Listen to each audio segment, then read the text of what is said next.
नमस्कार. संघर्ष वृत्तवाहिनीमध्ये आपलं स्वागत. घेऊया ठाणे आणि आसपासच्या परिसरामधील घडणाऱ्या महत्त्वाच्या घडामोडींचा आढावा. आर निसर्ग या संस्थेतर्फे राबवण्यात येणाऱ्या प्रोजेक्ट ग्रीन फार्मसी या पर्यावरणपूरक उपक्रमांतर्गत शहरातील विविध ठिकाणी कालबाह्य औषधांची सुरक्षित विल्हेवाट लावण्यासाठी पुढाकार घेण्यात आला असून समाजोपयोगी उपक्रमाला हातभार लावण्यासाठी पितांबरी प्रोडक्ट्स प्रायव्हेट लिमिटेड या कंपनीने महत्त्वपूर्ण योगदान दिलं आहे. या उपक्रमाच्या यशस्वी अंमलबजावणीसाठी पितांबरी कंपनीने आपल्या CSR अंतर्गत आर निसर्ग संस्थेला कायनेटिक एनर्जी वाहन प्रदान केला आहे. या वाहनाचं आज नौपाडा येथील पितांबरीच्या कार्यालयामध्ये व्यवस्थापक संचालक doctor Ravindra Prabhudesai, vice chairman Parikshit Prabhudesai, आर निसर्ग संस्थेच्या को-फाउंडर डॉक्टर लीना केळशीकर व लता घनश्यामनानी यांच्या हस्ते अनावरण करण्यात आलं. या उपक्रमांतर्गत शहरातील विविध ठिकाणी जसे की क्लब हाऊस, निवासी संकुले, केमिस्ट शॉप अशा सुमारे 100 ठिकाणी टेक बॅक बिन अर्थात औषध संकलन बिन बसवण्यात येणार आहे. या बिनमध्ये नागरिकांना कालबाह्य, खराब अथवा वापरात नसलेली औषधं सुरक्षितपणे जमा करता येणार आहेत. बिन भरल्यानंतर त्यावर असलेला QR कोड स्कॅन केल्यास संबंधित यंत्रणेला सूचना प्राप्त होईल आणि त्यानंतर पितांबरीकडून देण्यात आलेल्या वाहनाद्वारे ही औषधं संकलित करण्यात येतील. यामुळे नागरिकांना वापरात नसलेली व कालबाह्य औषधं सुरक्षितरित्या जमा करता येणार असून पर्यावरणाचे संरक्षण व प्रदूषण रोखण्यासाठी मोठी मदत होणार आहे. हा उपक्रम हरित ऊर्जा आणि शाश्वत विकासाच्या दिशेने एक महत्त्वाचं पाऊल ठरणार आहे. तर आज ठाण्यात एक विशेष दिवस आहे. आजही वर्षाचा शेवटचा दिवस असला तरी आपण नवीन सुरुवात आपण करतोय. ग्रीन प्रोजेक्ट आणि पितांबरी या आर निसर्ग या संस्थेबरोबर आपण कोलॅबोरेशन केलं आहे आणि त्यांनी केलेल्या विनंतीला मान देऊन आपण ह्या जो गाडी दिसते आपल्याला की ही जी काय एक्सपायर झालेली आणि फुकट गेलेली औषधं आहेत ही ठाणे शहरातून गोळा करून त्याची योग्य प्रकारे विल्हेवाट लावण्याचा हा प्रोजेक्ट आहे.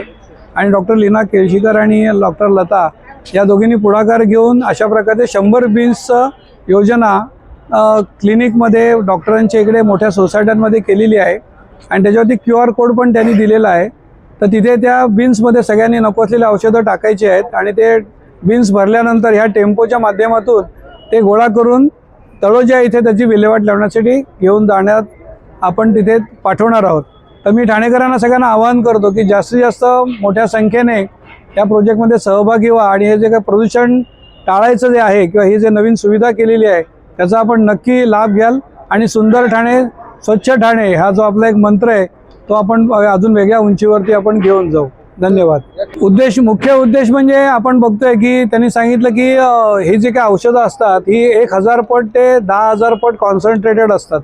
म्हणजे फार्मास्युटिकल इंडस्ट्रीमधली ही जर का आपण ही जमिनीमध्ये किंवा पाण्यामध्ये आपण जर का टाकली आणि हे चुकून पाणी कुत्रे, मांजरं किंवा कुठल्याही आपल्या पिण्याच्या पाण्यामध्ये जर का आली तर हा वेगवेगळ्या प्रकारचा आजार होऊ शकतात. आणि त्याच्यातून सगळ्यात महत्त्वाचं म्हणजे तो अँटी ड्रग रेझिस्टन्स हा जो एक रोग आहे म्हणजे कुठल्याच औषधाचा परिणाम न होणारा एक प्रकारचे जंतू तयार होतात आणि ते खूप घातक आहेत आणि ते याच्यापासून टाळलं जाणार आहे. मी मोठ्या प्रमाणात आवाहन करतो की हा QR कोड आपण सगळ्यांनी स्कॅन करावा आणि आपल्या सोसायटीत किंवा 1 किलोमीटरच्या परिसरामध्ये आम्ही व्यवस्था करणार आहोत.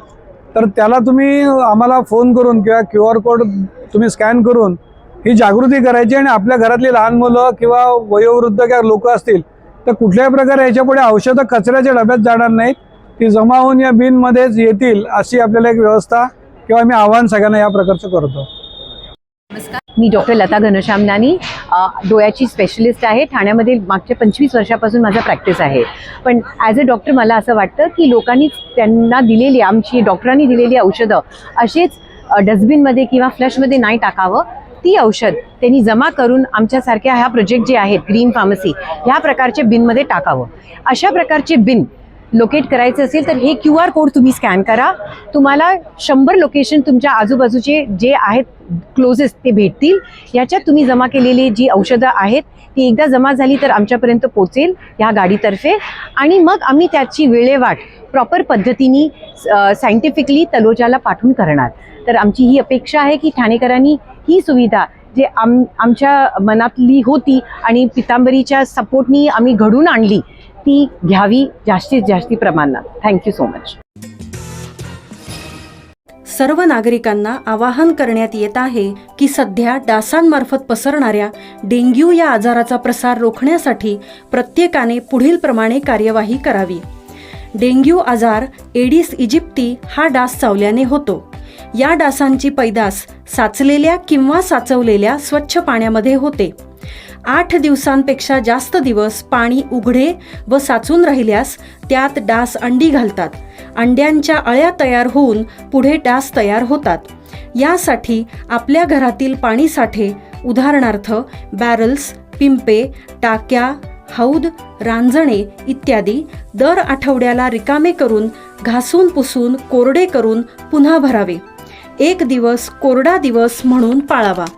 पाणी साठ्यांना घट्ट झाकणे बसवावीत किंवा जुनी साडी, चादर, धोतर यांनी बांधून झाकून ठेवावीत, म्हणजे डास त्यात जाऊन अंडी घालणार नाहीत. घराच्या गच्चीवर, आजूबाजूला, अंगणात कोठेही पाणी साचू देऊ नये. भंगार सामान उघड्यावर टाकू नये. उदाहरणार्थ टायर्स, प्लास्टिक सामान, कुंड्या, टाकाऊ वस्तू इत्यादी. अशा सामानात पावसाचे पाणी साठून त्यात डेंग्यूच्या डासांची पैदास होते. घरातील कूलर्स, फ्रीजच्या पाठीमागील ट्रे हे देखील वेळोवेळी कोरडे करावेत. लक्षात ठेवा, नुसत्या फवारणीने डास घनता कमी होत नाही, तर त्यासाठी डास पैदास ठिकाणे नष्ट करणे ही आपल्या सर्वांची जबाबदारी आहे. कोणताही ताप अंगावर न काढता जवळच्या शासकीय रुग्णालयात मोफत औषधोपचार घ्या. अशा प्रकारे नागरिकांनी सहकार्य केल्यास डेंग्यूचा प्रसार रोखणे सहज शक्य आहे.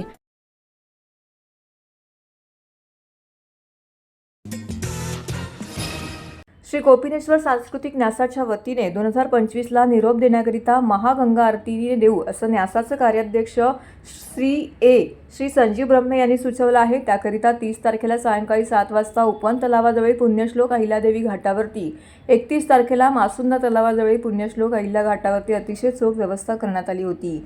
अहिल्या घाटावरती अतिशय चोख व्यवस्था करण्यात आली असल्यानंतर निखिल सुळे यांच्यासह अनेक कार्यकर्त्यांनी याकरिता खूप मेहनत घेतली आहे. कार्यकारिणी सदस्य भरत अनिखिंडी तसेच वंदना विद्वंस, रवींद्र कराडकर काकांचं सहकार्य लाभलं. माजी निमंत्रक तनय दांडेकर, शिवराज्याभिषेक समारोहाचे शंतनू खेडेकर, अखिल भारतीय विद्यार्थी परिषदेचे सर्व कार्यकर्ते, शिवराज्याभिषेक समारोह समिती कार्यकर्ते त्यांनी ही व्यवस्थापनासाठी खूप मदत केली. समस्त ठाणेकर तसेच महापालिका अधिकारी व वाहतूक कर्मचारी अधिकारी तसेच पोलीस यंत्रणा यांचे या सगळ्या आयोजनामध्ये मोलाचं सहकार्य होतं. पत्रकारांनी देखील विशेष हजेरी लावली होती आणि याआधी कार्यक्रमाला प्रसिद्धी देखील दिली होती. सोशल मीडियाचाही यावेळी खूप उपयोग झाला. कार्यक्रमाच्या सुरुवातीला रामरक्षा आणि मारुती स्तोत्राचं पठण झालं. त्यानंतर संस्थेच्या सचिव डॉक्टर अश्विनी भापट यांनी प्रास्ताविक केलं आणि मधुरा देशपांडे यांच्या सुश्राव्य गायनाने श्रोते मंत्रमुग्ध झाले होते. खास काशीहून 5 ब्रह्मवृद्धांना या महागंगा आरतीकरिता पाचारण करण्यात आलं. गंगावतरणाची आख्यायिका सांगून त्यांनी महाआरतीला सुरुवात केली. हा नयनरम्य सोहळा याची देही याची डोळा पाहण्याकरिता हजारोंच्या संख्येने ठाणेकर येथे उपस्थित होते.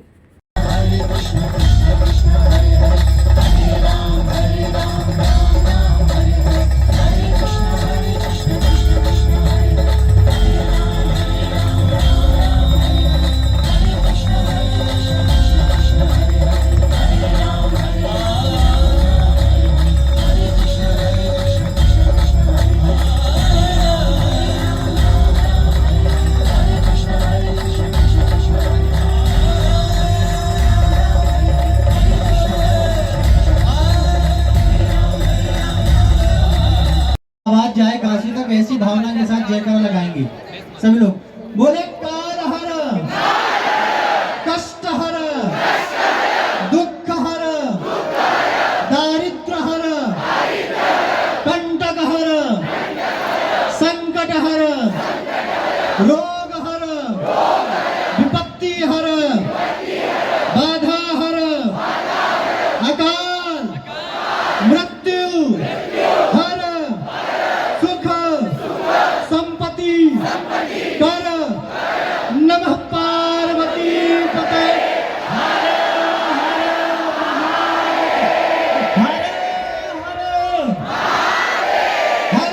हर बोले धर्मवीर छत्रपति शिवाजी महाराज की जय.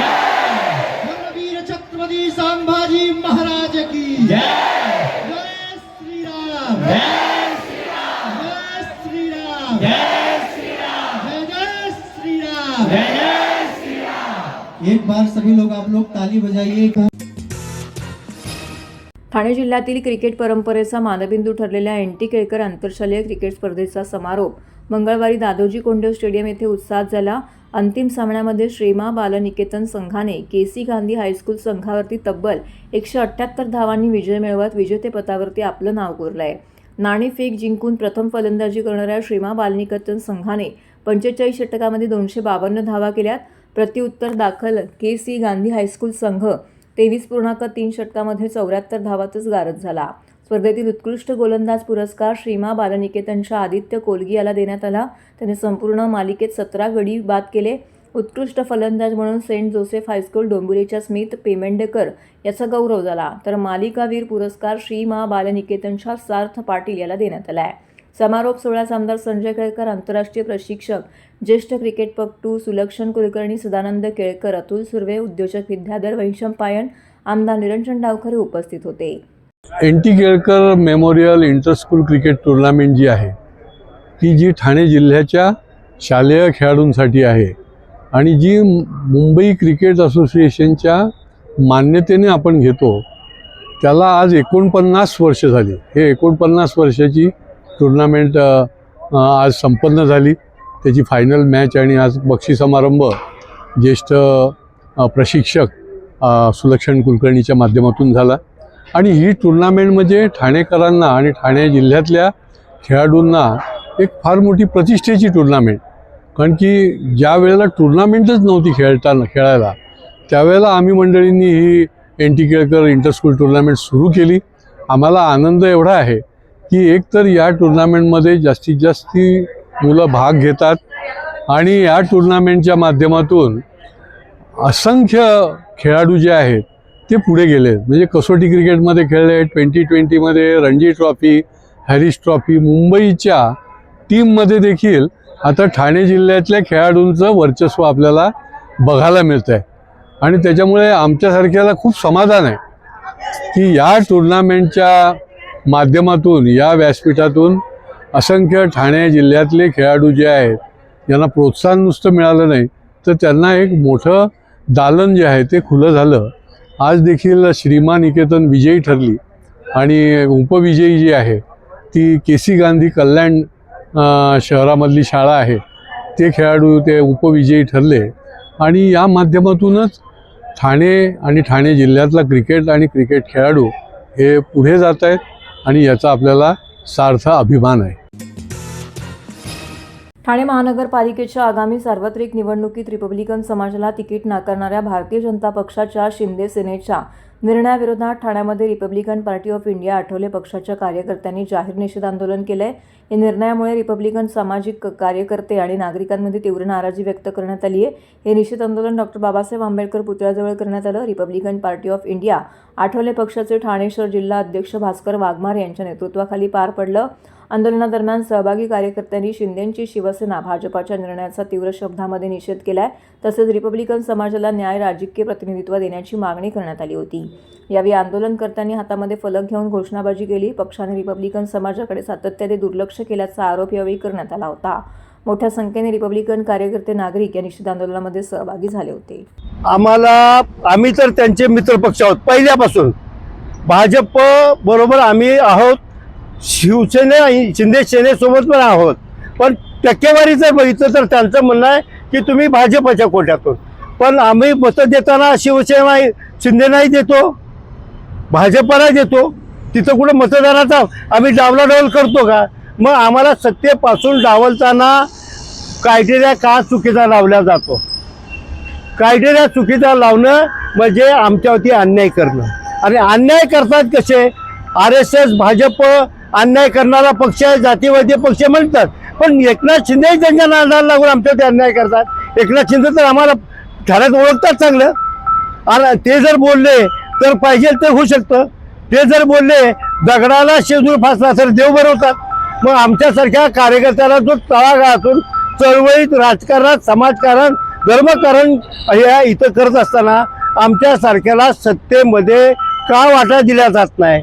का महानगरपालिकेमध्ये सत्तेमध्ये घेऊन जात नाही? महानगरपालिकेत आम्हाला नगरसेवक का करत नाहीत? जर का त्यांचा खासदार आपण निवडला, सभागृहात एवढ्या दिवस महानगरपालिकेत नगरसेवक होते, सभागृह नेते होते, गट नेते होते, ते खासदार झाले, त्यांच्या मुलाला ते तिकीट मागतात. त्यांनी आमच्यासारख्या तळागाळातल्या कार्यकर्त्याला तिकीट मागितलं पाहिजे. जो खरा तर आम्ही या शहरामध्ये कुठल्याही परिस्थितीत गोरगरीब जनतेचं, अन्याय झालेल्या जनतेचं, व तो कुठल्याही जातीचा असो, त्याच्या विरोधात आवाज उठवणारे आम्ही जमात आहोत. आणि मग अशा टायमाला नरेश म्हस्के साहेबांनी पण आम्हाला डावललं नाही पाहिजे. उलट त्यांनी म्हटलं पाहिजे, वाघमारे हे जे काय तुम्ही RPI आहात, तुम्हाला ह्या प्रभागातून तिकीट देतो, निवडून आणतो, तुम्ही 10 काय मागता, तुम्हाला 4-5 देतो, इथून तुम्हाला. तोच प्रकार भाजप, केळकर, निरंजन डावखरे, रवींद्र चव्हाण यांनी पण म्हटलं पाहिजे, ही लोक काम करणारी आहेत. आणि सगळ्यात सांगायचं तर मतदानाला हिरिरीने भाग घेणारी जो जमात आहे तो आम्ही आहोत. आमचे राष्ट्रीय अध्यक्ष मंत्री महोदय माननीय नामदार रामदासजी आठवले साहेब यांनी महायुतीशी आधीपासूनच आमचा अलायन्स आहे आणि त्यांनी आम्हाला लोकसभेमध्ये आदेश दिला होता की आपल्याला महायुतीला मतदान करायचं आहे. आमचे अध्यक्ष भास्करराव वाघमारे, मी ह्या ठाणे शहराचा निरीक्षक आहे साहेबराव सुरवाडे आणि आमचे सर्व पदाधिकारी आम्ही जीवाचं रान करून लोकसभेमध्ये त्यांचा प्रचार केला. 2-2 वाजेपर्यंत त्यांच्याबरोबर फिरलो आणि माननीय खासदार नरेश म्हस्के साहेब निवडून आले. त्यानंतर माननीय एकनाथ शिंदे साहेबांचा विधानसभेमध्ये तेव्हाही आम्ही प्रचार केला आणि तेही निवडून आलेत. आणि आता जेव्हा पालिकेचे जेव्हा इलेक्शन आलं तेव्हा आमच्या अध्यक्षांनी आम्ही कमिटी बनवली होती. आमच्या कमिटीच्या 2 मीटिंग झाल्या त्यांच्याबरोबर. आम्हाला कारपर्यंत हो हो म्हणत होते. आम्हाला त्यांनी यादी मागितली, किती जागा पाहिजे, किती. आम्ही 13 जागा मागितल्या होत्या. माननीय नामदार रामदासजी आठवले साहेबांनी नरेश म्हस्के साहेबांना फोन केला, आपले डावखरे साहेबांना, निरंजन डावखरे साहेबांना फोन केला, हो म्हटलं. आणि आमच्या अध्यक्षांनी सांगितल्याप्रमाणे आता आम्हाला मुंबईत जागा घ्या म्हणतात. आमचे जे इथले आमचे पदाधिकारी आहे, ज्या वार्डामध्ये काम केलं, त्यांनी इथं काम केलं, त्यांना आम्ही ते वार्ड मागितले. त्यांनी एक तिकीट तिथून दिलं पाहिजे होतं, त्यांनी दिलं नाही. आम्ही शाहू आंबेडकर फुले यांचे विचाराचे लोक आहोत आणि या देशामध्ये आमचा समाज, बौद्ध समाज, आमचे आठवले साहेब, आमचे नेते जो शब्द देतात तो आम्ही पाळणारी लोक आहोत. आणि आमच्या साहेबांनी सांगितलं त्यांचं काम करा, आम्ही त्यांचं काम केलं. परंतु त्यांनी आमच्याशी काल दगाबाजी करून आम्हाला यामध्ये सहभाग सत्य मिळवण्याकरता त्यांनी आम्हाला बंद केलं. म्हणजे आम्हाला सर्वात प्रथम महायुतीचा मी जाहीर निषेध करतो. कारण काय मग ठाणे शहरामध्ये सगळीकडे मक्तेगिरी झालेली आहे. कारण जो तो आपापल्या ज्या पक्षाबरोबर आमची अलायन्स आहे, माननीय रामदासजी आठवले साहेबांनी BJP बरोबर अलायन्स ठेवलेलं आहे आणि साहेबांनी जे अलायन्स केलं ते अलायन्स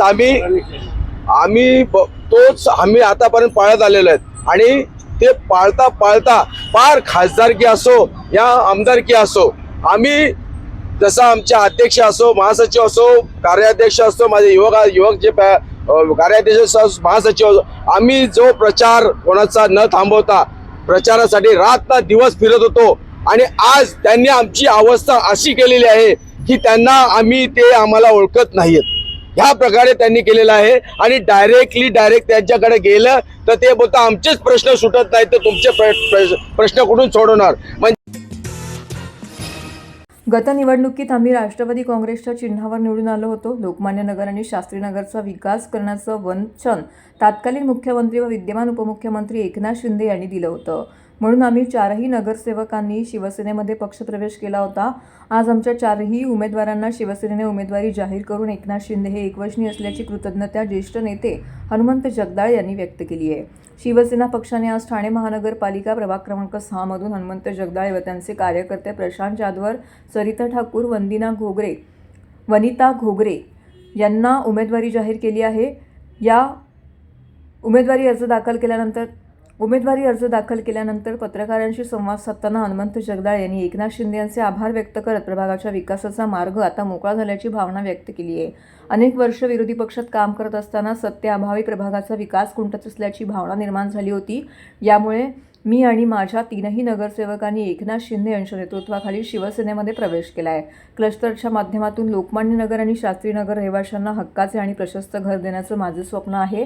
विरोधी पक्षनेता असताना एकनाथ शिंदे यांच्या खांद्याला खांदा देऊन मी क्लस्टरसाठी प्रयत्नशील होतो. त्याची स्वप्नपूर्ती होत क्लस्टर विकासाचा नारळ क्लस्टर विकासाचा नारळ मुख्यमंत्री एकनाथ शिंदे असतानाही फुटला आहे. लवकरच 1 वर्षाच्या आत पुनर्विकासाचं काम सुरू होईल अशी ग्वाही जगदाळ यांनी दिली आहे. सातत्याने लोकांच्या मध्ये राहून काम करण्याची सवय आम्हाला असल्यामुळं निवडणूक ही आम्हाला फार अवघड नसते.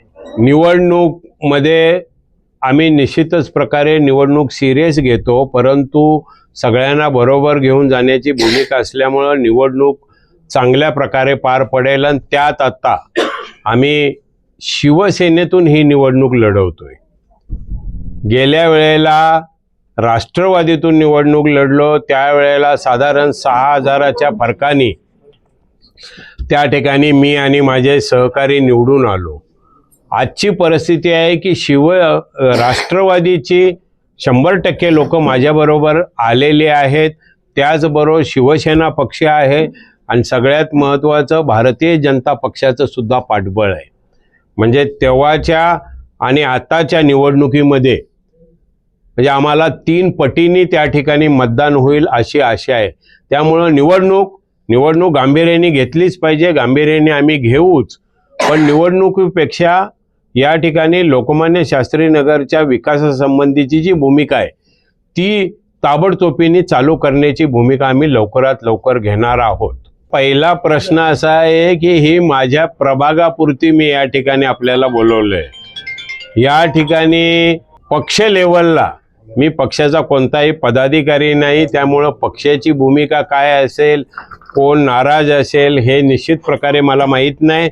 परंतु प्रभाग क्रमांक 6 मध्ये जे उमेदवार शिवसेना पक्षाने अधिकृतपणे दिलेले आहेत त्यांच्या पाठीशी उभं राहण्याचं काम भारतीय जनता पार्टीचे प्रतिनिधी, शिवसेनेचे सर्व प्रतिनिधी आणि सर्व लोकमान्य शास्त्रीनगर विभागातील नागरिकांनी घेतलेलं आहे.